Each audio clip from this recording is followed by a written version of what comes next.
Je voudrais partager avec vous aujourd'hui au sujet d'une des plus importantes paraboles données par le Seigneur Jésus-Christ dans le Nouveau Testament. Il s'agit bien sûr de la parabole des 10 vierges telle qu'elle est décrite dans l'Évangile de Matthieu, dans le 25e chapitre, à compter du premier verset jusqu'au verset 13. Et voici le texte en question. Alors, le royaume des cieux, le Seigneur dit, sera semblable à 10 vierges qui, ayant pris leur lampe, allèrent à la rencontre de l'époux. 5 d'entre elles étaient folles et 5 étaient sages. Les folles, en prenant leur lampe, ne prirent point d'huile avec elles, mais les sages prirent avec leur lampe de l'huile dans des vases. Comme l'époux tardait, toutes s'assoupirent et s'endormirent. Mais au milieu de la nuit, on cria, « Voici l'époux, allez à sa rencontre. » Alors toutes ces vierges se réveillèrent et préparèrent leurs lampes. Les folles dirent aux sages, « Donnez-nous de votre huile, car nos lampes s'éteignent. » Les sages répondirent, « Non, il n'y en aurait pas assez pour vous et pour nous.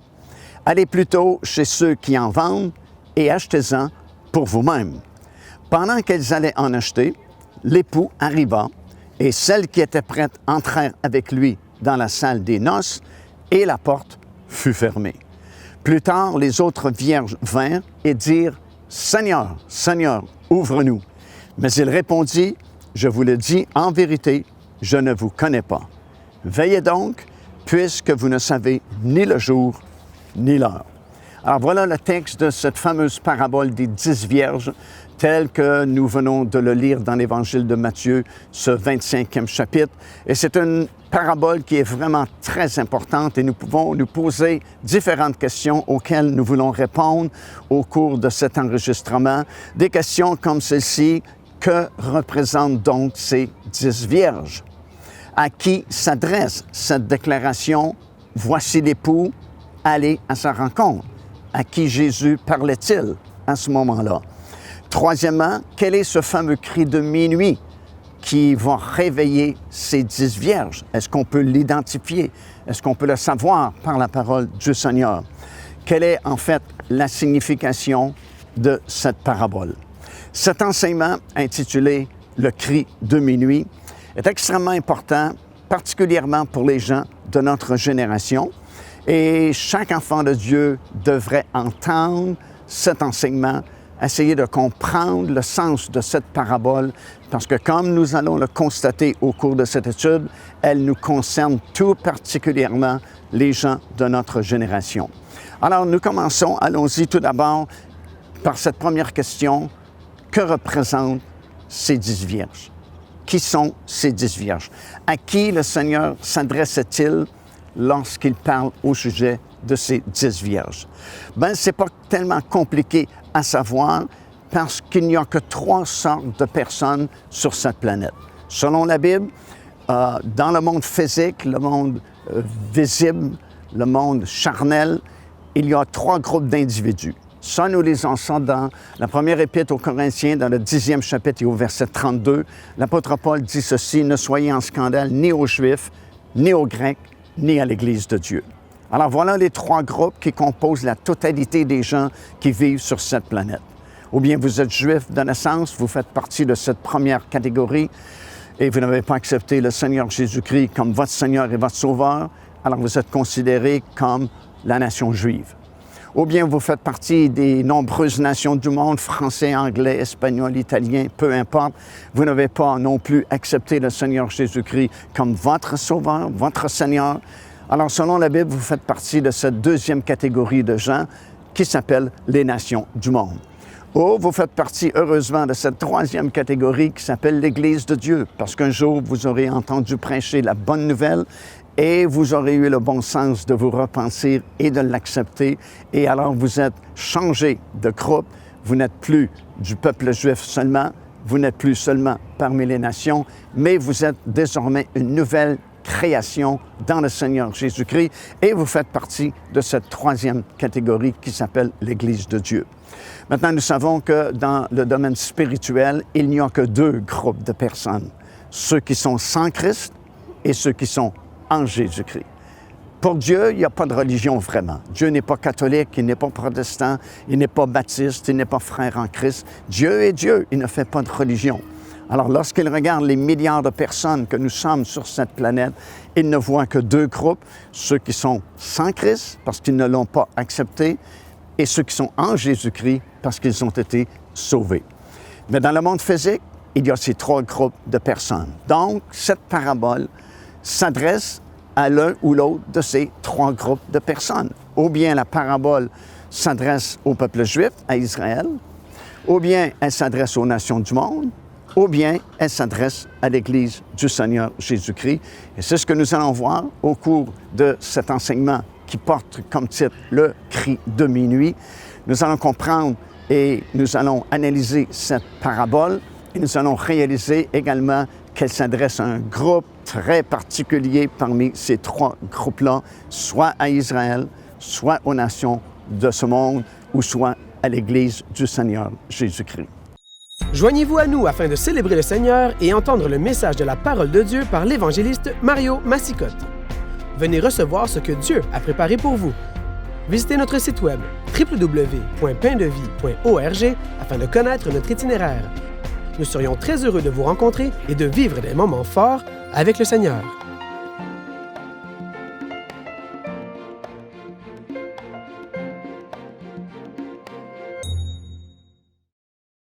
Alors, procédons par élimination afin de savoir vraiment à qui s'adresse cette parabole, soit au peuple juif, soit aux nations, ou soit à l'Église du Seigneur Jésus-Christ. Alors, tout d'abord, elle ne peut s'appliquer aux nations, elle ne peut s'adresser aux nations de ce monde, parce que les gens de ce monde ne sont même pas au courant de ces choses-là. Les gens du monde ne savent pas que le Seigneur Jésus-Christ doit revenir un jour chercher les siens. Les nations du monde ne comprennent pas les Écritures parce que souvent ils ne sont pas intéressés, parce qu'ils ont leur propre religion et ils ne sont tout simplement pas au courant de ces choses-là qui sont mentionnées dans Matthieu chapitre 25.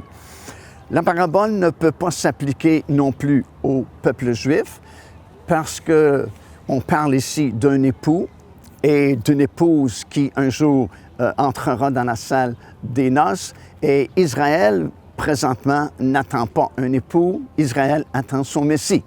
Parce que bien sûr, le véritable Messie, le Seigneur Jésus-Christ, est venu dans ce monde il y a presque 2000 ans maintenant. Il est venu d'abord chez les siens, justement, le peuple d'Israël. Mais comme nous le lisons dans la parole du Seigneur, ils l'ont rejeté, ils ne l'ont pas reconnu, ils ne l'ont pas accepté. Conséquemment, ils attendent toujours la venue de leur Messie. Alors, ce n'est pas un époux pour un mariage et un règne avec lui, mais c'est plutôt un Messie qu'ils attendent. De toute façon, ce n'est pas possible non plus, parce que s'il s'agissait du peuple juif, si cette parabole s'adressait uniquement à Israël, au peuple juif, cela voudrait dire qu'il y a seulement Israël ou seulement le peuple juif qui pourrait entrer dans la salle des noces et faire partie de ce mariage glorieux. Or, nous savons que c'est tout autrement l'enseignement de la parole du Seigneur. Alors, il ne reste qu'une solution, qu'une possibilité. Cette parabole s'adresse au troisième groupe qui s'appelle l'Église de Dieu. Pourquoi nous savons ça? Bien, pour plusieurs raisons. Parce que l'Église, actuellement, depuis justement la venue du Seigneur Jésus-Christ dans ce monde, depuis sa mort et sa résurrection, et depuis surtout l'effusion du Saint-Esprit dans la chambre haute sur les premiers disciples du Seigneur Jésus-Christ, l'Église a été fondée. Elle a été fondée justement par la descente du Saint-Esprit sur les 120 disciples dans la chambre haute. Et depuis ce moment-là, jusqu'au moment où nous faisons cet enregistrement, c'est le seul véhicule avec lequel Dieu travaille présentement pour le salut des âmes. Ça ne veut pas dire que Dieu a abandonné son peuple. Ça ne veut pas dire que Dieu a abandonné Israël. Tout au contraire, parce que Dieu est fidèle et il y a énormément de promesses concernant le peuple juif. Mais comprenez ceci, depuis la venue du Seigneur Jésus-Christ dans ce monde, il y a à peu près 2000 ans passés, et la fondation de l'Église du Seigneur Jésus-Christ, jusqu'au moment où son histoire terrestre se terminera par justement ce son de la trompette qui permettra aux morts en Christ de ressusciter et nous qui serons vivants être changés dans un instant, un clin d'œil. Et à ce moment-là, l'Église du Seigneur Jésus-Christ quittera ce monde pour entrer dans les cieux. Entre sa fondation et la fin de son histoire terrestre, c'est le véhicule avec lequel Dieu travaille présentement pour que les gens soient sauvés, pour que les gens soient réconciliés avec Dieu. Alors, c'est pourquoi nous réalisons encore une fois que cette parabole s'adresse définitivement à l'Église du Seigneur Jésus-Christ, parce que c'est le seul groupe parmi les trois qui attend un époux. Dans l'Épître de Paul aux Corinthiens, c'est dans 2 Corinthiens, l'apôtre Paul parle de ceux qui ont justement accepté le Seigneur Jésus-Christ comme leur Seigneur et leur Sauveur. Et l'apôtre Paul va dire, « Je vous ai fiancés à un seul époux. » Alors, c'est le seul groupe dont il est question de fiançailles, dont il est question de mariage, bien sûr, l'Église du Seigneur Jésus-Christ. De toute façon, dans Matthieu chapitre 13, très long chapitre, dans lequel le Seigneur Jésus-Christ va comparer le royaume des cieux à différentes choses, comme un homme qui sort pour semer la semence dans un champ. Il va comparer le royaume des cieux à un homme qui a trouvé une perle précieuse ou un trésor. Il va comparer le royaume des cieux à un filet qu'on lance à la mer et on attrape toutes sortes de poissons différents. Et à peu près tous les commentateurs bibliques sont d'accord pour dire que le royaume des cieux dont Jésus parle dans Matthieu chapitre 13 fait référence à l'Église du Seigneur Jésus-Christ. Et si vous continuez la lecture dans les autres chapitres, vous allez arriver au chapitre 25 de l'Évangile de Matthieu, et le Seigneur dit, « Alors le royaume des cieux sera semblable à... » Donc, si le royaume des cieux dans Matthieu chapitre 13 fait référence à l'Église du Seigneur Jésus-Christ, bien sûr que l'expression, la même expression, le royaume des cieux qui revient juste quelques chapitres plus loin, signifie la même chose. Si on parle de l'Église dans le 13e chapitre, on parle encore de l'Église dans le 25e chapitre, parce que Jésus dit, « Alors le royaume des cieux sera semblable à... » Remarquez également que dans toute cette série de paraboles dans le 13e chapitre du livre de Matthieu, si vous les comparez avec les 7 églises qui sont mentionnées dans le livre de l'Apocalypse, dans le 2e et le 3e chapitre du livre de l'Apocalypse, vous allez vous rendre compte que les deux s'harmonisent parfaitement. C'est-à-dire que la description des 7 paraboles de Matthieu chapitre 13, ça correspond exactement à l'histoire des 7 églises du livre de l'Apocalypse, parce que non seulement ces 7 églises existaient à l'époque de Jean, mais elles ont un cachet prophétique et panoramique de toute l'histoire terrestre de l'Église du Seigneur Jésus-Christ. Parce que ces 7 églises vont également représenter les 7 grandes étapes ou les 7 grands âges de l'histoire terrestre de l'Église du Seigneur Jésus-Christ. Donc, les références de Matthieu chapitre 13, chapitre 25 et Apocalypse chapitre 2 et chapitre 3 parlent exactement de l'Église du Seigneur Jésus-Christ. Remarquez aussi que dans le 13e chapitre, ça dit « Le royaume des cieux est semblable à ». Mais dans Matthieu chapitre 25, le Seigneur dit « Alors le royaume des cieux sera semblable ». Alors c'est évident qu'on parle du royaume des cieux ou l'Église du Seigneur Jésus-Christ dans les derniers jours. Le royaume des cieux sera alors semblable à. Donc, il nous fait la description à quoi va ressembler son Église, l'Église du Seigneur Jésus-Christ, lorsque nous serons rendus vers le temps de la fin, vers ce que nous appelons les derniers jours. Et ce 25e chapitre de l'Évangile de Matthieu nous fait justement une description de la condition générale de l'Église. Ici l'évangéliste Mario Massicotte qui vous invite à vous inscrire à notre lettre de nouvelles électronique. Et pour ce faire, il suffit de visiter notre site web au www.paindevie.org et tout en haut à la droite de votre écran, vous allez voir cet onglet sur lequel vous cliquez et vous vous inscrivez tout simplement. Ça vous permettra de recevoir des nouvelles du ministère de Pain de Vie et en même temps recevoir le bon enseignement de la parole de Dieu. Faites-le donc aujourd'hui même. Alors, si la parabole s'adresse à l'Église du Seigneur Jésus-Christ, nous comprenons qu'elle s'adresse à l'Église des derniers jours. Autrement dit, on a la description de la condition générale de l'Église du Seigneur Jésus-Christ à la période de la fin, dans cette période que la Bible appelle les derniers jours. Et si c'est le cas, comme nous le constatons, bien c'est en rapport, bien sûr, avec l'enlèvement de cette Église du Seigneur Jésus-Christ qui doit se produire à la fin de son histoire terrestre. En fait, l'Église est née de façon surnaturelle il y a presque 2000 ans maintenant, lorsque le Saint-Esprit est descendu dans la chambre haute à Jérusalem et que les 120 disciples qui s'étaient réunis là-bas ont été remplis du Saint-Esprit parce que des langues de feu se sont posées au-dessus de leur tête. Saint-Esprit est venu en eux et se mirent à parler en d'autres langues selon que l'Esprit leur donnait de s'exprimer. Et en cette journée-là, ce fut la naissance de l'Église du Seigneur Jésus-Christ par ce vent impétueux qui est venu du ciel et qui est descendu sur ses disciples rassemblés dans la chambre haute à Jérusalem. Alors, si l'Église a commencé de façon surnaturelle, bien, il faut s'attendre que son histoire sur la terre se termine aussi de façon surnaturelle. Et c'est comme ça que ça va se produire aussi, parce que la parole de Dieu nous dit qu'il y aura un son de trompette et les morts en Christ vont ressusciter. Et nous qui serons restés vivants pour ce temps-là, nous serons tous changés dans un instant, dans un clin d'œil, et nous allons monter dans les airs à la rencontre du Seigneur Jésus-Christ. Donc, elle est née de façon surnaturelle et son histoire sur la terre va se terminer aussi de façon surnaturelle. L'apôtre Paul, parlant justement de cet événement glorieux que nous appelons l'enlèvement de l'Église, va mentionner ceci, c'est dans 1 Thessaloniciens, dans le 4e chapitre, des versets 15 jusqu'au verset 18. Il va parler au sujet d'un signal qui doit être donné juste avant cet événement glorieux qui s'appelle l'enlèvement des croyants. Deuxièmement, ce sera suivi d'une voix qui viendra.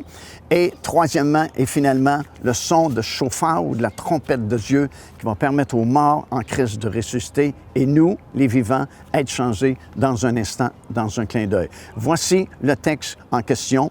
C'est l'apôtre Paul qui parle dans Thessaloniciens et il dit « Voici en effet ce que nous vous déclarons d'après la parole du Seigneur. Nous, les vivants, restés pour l'avènement du Seigneur, nous ne devancerons pas ceux qui sont morts, car le Seigneur lui-même a un signal, remarquez le mot, a un signal donné. Donc, il faut qu'il y ait un signal, en quelque part, avant l'enlèvement de l'Église, à la voix d'un archange. Alors, voici ce deuxième item, une voix, la voix d'un archange. Et troisièmement, dit-il, au son de la trompette de Dieu. Il descendra lui-même du ciel. Les morts en Christ ressusciteront premièrement. Et nous, les vivants qui serons restés, nous serons tous ensemble enlevés avec eux sur des nuées à la rencontre du Seigneur dans les airs. Alors, on parle ici d'un signal, on parle d'une voix et on parle du son de la trompette qui doivent précéder cet événement glorieux. Bien, dans la parabole des 10 vierges dans Matthieu chapitre 25, vous retrouvez les mêmes choses. Un signal va être donné qui s'appelle le cri de minuit. Parce que dans Matthieu 25, ça dit « à minuit, on cria ». Alors, Paul dit « il va y avoir un signal ». Ici, on a un signal, un cri qui se fait entendre au milieu de la nuit. Deuxièmement, dans Matthieu chapitre 25, on entend une voix. Un archange dit « voici l'époux, allez à sa rencontre ». Et le troisième item va suivre, le son de la trompette de Dieu se fera entendre et ces vierges sages qui étaient prêtes seront à ce moment-là enlevées dans les airs à la rencontre du Seigneur. Donc, nous réalisons encore une fois que vraiment cette parabole des 10 vierges de Matthieu 25, bien, ça s'harmonise parfaitement avec l'enlèvement de l'Église du Seigneur dans ces derniers jours, puisque la description ici correspond parfaitement à celle que Paul avait donnée dans l'Épître aux Thessaloniciens. En examinant de plus près cette parabole du 25e chapitre de Matthieu, nous allons découvrir plusieurs choses. Premièrement, et ça c'est vraiment très important, il ne peut y avoir d'enlèvement sans que le cri de minuit soit manifesté. L'Église ne peut pas être enlevée tant et aussi longtemps que ce signal n'a pas été donné, que le cri de minuit ne soit manifesté. Deuxièmement, nous allons réaliser que ce ne sont pas tous les croyants dans nos églises qui seront enlevés, puisqu'il y a des vierges sages et il y a des vierges folles. Troisièmement, nous allons réaliser qu'une préparation est nécessaire, justement. Si ce n'était pas nécessaire, les 10 vierges auraient été enlevées. Mais seulement la moitié ont pu participer à cet événement parce qu'elles s'étaient préparées. Nous voulons savoir quel est donc ce cri de minuit. C'est quoi ce signal qui doit précéder l'enlèvement de l'Église? Chose aussi très importante, le cri de minuit va séparer ceux qui seront enlevés de ceux qui resteront. Nous allons réaliser également qu'il y aura un intervalle entre le cri de minuit et l'enlèvement proprement dit des vierges sages, parce que ça ne s'est pas fait simultanément, ça ne s'est pas fait tout de suite. Il y a eu le cri de minuit et il y a un décalage là parce que les vierges sages ont pu communiquer avec les vierges folles. Septièmement, nous voulons apprendre c'est quoi cette huile qui était dans les lampes de ces 10 vierges. Devenez partenaire avec ce ministère par votre soutien financier et aidez-nous à planter le flambeau de l'Évangile à travers le monde entier. Vous recevrez un enseignement audio à tous les mois de la part de l'évangéliste Mario Massicotte, ainsi que notre bulletin de nouvelles prophétiques incluant des enseignements bibliques, des nouvelles du ministère et des commentaires sur les actualités prophétiques. Débutez dès aujourd'hui en visitant notre site web www.paindevie.org ou par courriel à info@paindevie.org. Alors, nous voulons apprendre au sujet de toutes ces choses-là et nous y allons tout de suite en lisant dans Matthieu chapitre 25 les 4 premiers versets qui vont comme ceci. « Alors le royaume des cieux sera semblable à 10 vierges qui, ayant pris leurs lampes, allèrent à la rencontre de l'époux. 5 d'entre elles étaient folles et 5 sages. Les folles, en prenant leurs lampes, ne prirent point d'huile avec elles, mais les sages prirent avec leurs lampes de l'huile dans des vases. » Nous venons de comprendre que cette parabole de Matthieu chapitre 25, la parabole des 10 vierges, s'adresse à l'Église du Seigneur Jésus-Christ et c'est en relation avec l'enlèvement justement de l'Église qui doit se produire à la toute fin de cette période qu'on appelle les derniers jours et qui va marquer la fin de l'histoire terrestre de l'Église sur cette terre. Nous apprenons également que non seulement cette parabole s'adresse à l'Église, mais que ce ne sont pas tous ceux qui font partie de l'Église du Seigneur Jésus-Christ qui participeront à cet événement-là, puisque la parabole nous mentionne très clairement 2 groupes au sein de l'Église du Seigneur Jésus-Christ. Un premier groupe que nous appelons les vierges sages et un deuxième groupe que nous appelons les vierges insensées ou insouciantes ou imprudentes. La différence entre les 2 groupes, c'est qu'un groupe, les groupes des vierges sages, ont pris la précaution d'avoir une réserve d'huile avec elles, tandis que l'autre groupe ne s'est pas préoccupé de prendre cette réserve d'huile. De toute façon, dans toute l'histoire de l'Église, depuis son tout début, fondation dans la Chambre haute, il y a toujours eu ces 2 groupes que nous avons pu constater dans l'histoire de l'Église. En fait, il y a toujours eu des vierges sages et des vierges insensées. Il y a toujours eu des chrétiens spirituels, il y a toujours eu des chrétiens charnels. Paul dit aux chrétiens qui sont bien sauvés à Corinthe, il dit, vous êtes charnels parce que vous avez des divisions, vous avez des querelles et ainsi de suite, mais quand même, ils sont sauvés, mais ils sont charnels. Il y a la parabole du blé et de l'ivraie. C'est dans l'Église. Il y a du bon blé et il y a de l'ivraie dans n'importe quelle assemblée chrétienne dans le vaste monde. Il y a ce qu'on appelle la reine qui est mentionnée dans le psaume 45 et il y a les jeunes filles qui font partie de 2 groupes différents au sein de l'Église du Seigneur Jésus-Christ. Alors, ce n'est pas quelque chose de nouveau que nous apprenons dans Matthieu chapitre 25 parce qu'il y a toujours eu 2 groupes dans l'Église depuis son tout début, depuis sa fondation. Les 10 vierges, au premier regard, elles devaient toutes se ressembler. Probablement qu'elles semblaient identiques parce que peut-être qu'elles portaient toute une robe blanche, elles avaient cette lampe. Et au début, les 10 avaient de l'huile parce que leur lampe brûlait au tout début. Et au premier coup d'œil, tu ne peux pas vraiment discerner qui fait partie des vierges sages et qui fait partie des vierges folles. C'est un peu comme dans Matthieu chapitre 7, lorsque le Seigneur Jésus-Christ va parler au sujet de ces 2 maisons qui avaient été construites, qui semblaient en apparence identiques. Et le Seigneur dit, avec le temps, la pluie est tombée sur les 2 maisons, le vent a soufflé, des torrents se sont formés autour de ces 2 maisons. Une est tombée, mais l'autre est restée debout. Et au premier coup d'œil, c'était difficile à savoir quelle était la maison la plus solide, mais Jésus dit, la solution, c'était la fondation. Une était construite sur le roc, quelque chose de solide, l'autre était construite sur du sable seulement. Et parce que la pluie est venue, les torrents se sont formés, les vents ont soufflé, celle qui était construite sur le sable, elle s'est écroulée parce qu'elle n'avait pas une fondation solide. C'est un peu la même chose ici avec l'histoire des 10 vierges. Au premier coup d'œil, c'est difficile à savoir peut-être qui fait partie du groupe des sages ou le groupe des insensés, mais c'est toujours une question plus profonde, une question vraiment de fondation. Alors, elles se sont assoupies, elles se sont endormies parce que, comme la Bible dit, elles pensaient que le Seigneur tardait sa venue.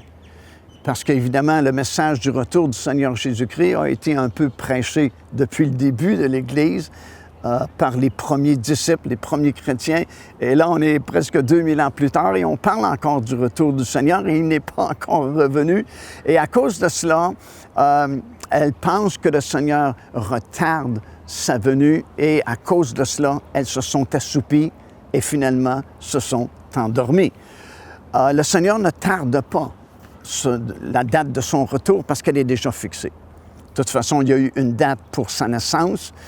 Sur cette terre, dans Galates chapitre 4 et le verset 4, ça dit « Quand les temps furent accomplis, le Seigneur Jésus-Christ est venu dans ce monde. » Il y avait un temps fixé pour sa mort sur la croix de Golgotha. Dans Romains chapitre 5, verset 6, ça dit « Au temps marqué, Christ est mort pour nos péchés. » Alors, il y a toujours un temps marqué par Dieu parce qu'il ne fait rien au hasard. Et il y a un temps marqué aussi pour l'enlèvement de l'Église du Seigneur Jésus-Christ. Et il ne tarde pas sa venue, c'était simplement une impression que ces vierges avaient qu'il retardait sa venue. Et c'est pourquoi aussi souvent dans nos milieux, on a une attente du retour du Seigneur, mais c'est comme une attente passive. Ce n'est pas une attente active qui nous permet d'avoir gardé nos lampes allumées jusqu'à son retour. Procurez-vous cet enseignement disponible dès maintenant sur notre site web au www.paindevie.org. En visitant notre boutique web, vous pourrez commander ou même télécharger les enseignements. Vous trouverez aussi plusieurs autres produits contenant des centaines de sujets pour votre édification.